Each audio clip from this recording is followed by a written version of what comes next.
नमस्कार दोस्तों, मेरी आज की कहानी है अनुशासन। ये कहानी एक ऐसे गुरु शिष्य की है जिन्होंने संसार में रहते हुए सांसारिक वस्तुओं में कभी मन को नहीं लगाया। अपने जीवन को अनुशासित रूप से जीते हुए समाज के कल्याण के लिए कार्य किया और लोगों की प्रेरणा स्रोत कहलाए। आइए जानें उनके जीवन से जुड़ी एक कहानी के माध्यम से।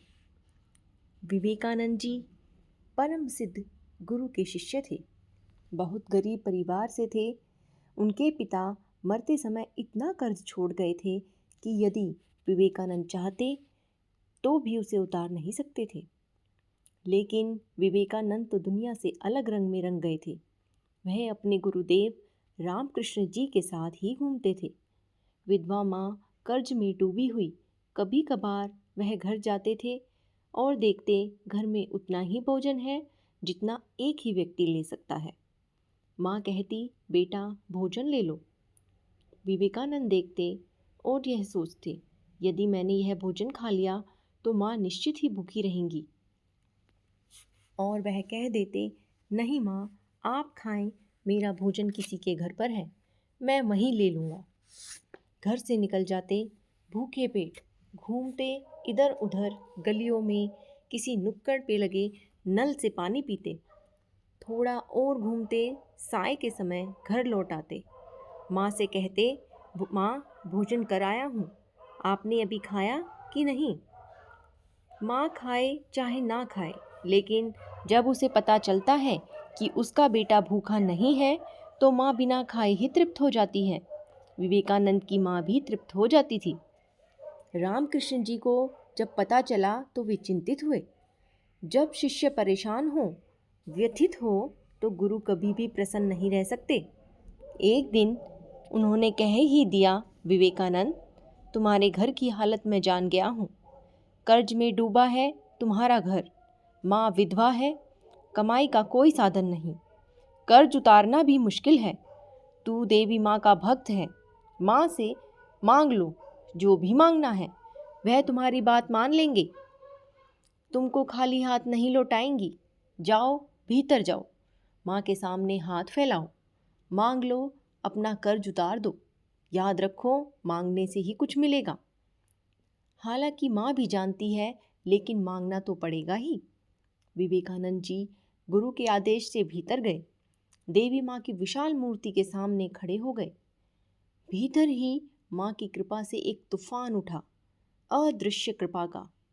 विवेकानंद आनंदित हो गए। एक सिरहन सी अनुभव की, रोमांच से पुलकित हो गए। भीतर से प्रेम का, कृपा का एक सागर उमड़ा। आंखों से प्रेम के आंसुओं की झड़ी लग गई। आनंद के सागर में डूब गए। वह यह भूल गए कि मैं माँ के सामने हूँ, कुछ मांगने आया हूँ। बाहर परमहंस जी मेरा इंतजार कर रहे हैं। विवेकानंद को कुछ भी याद नहीं रहा, यह भी नहीं कि रामकृष्ण जी ने उन्हें अंदर क्यों भेजा है, वह स्वयं अंदर क्यों आए हैं। उनकी आंखों से तो अविरल आंसू बह रहे थे, प्रेम के आंसू। मांगना भूल ही गए। माँ की अदृश्य कृपा से आनंदित होकर, पुलकित होकर, और जब दिव्य आनंद मिल जाए तो किसी भौतिक पदार्थ का मांगना कैसे याद रहेगा। 1 घंटे बाद थोड़ा विवेकानंद जी संभले, दरवाजे खोले, बाहर आ गए। रामकृष्ण जी ने पूछा, मांग आए माँ से? विवेकानंद उसी आनंद में डूबे हुए बोले, नहीं मांग सका, ना ही मांग सकूंगा। माँ से, माँ सामने तो हो तो मांगना कैसा? उसे तो पता ही है कि क्या चाहिए। माँ से भी भला कुछ मांगा जाता है? आपने मुझे अंदर भेजा, मैं चला गया, लेकिन जब भीतर गया, माँ की मूर्ति के सामने खड़ा हुआ तो भूल ही गया, मैं भूखा हूँ, मेरी माँ भूखी है, कर्ज में डूबी है, घर में दरिद्रता है, खाने को कुछ भी नहीं है। क्या मांगता? धन, अन्न? नहीं मांग सकता मैं यह माँ से, नहीं मांग सकूंगा ये दुनियावी चीज़ें। रामकृष्ण जी पर प्रसन्न हो गए और बोले, मेरा भी यही विचार था।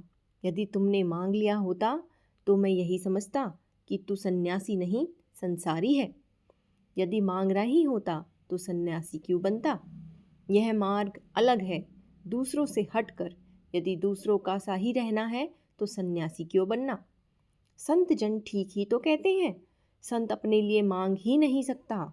संत बोलता है तो भी लगता है बोलता नहीं, और यदि संसारी चुप है तो भी ऐसा लगता है कि वह बोलता है।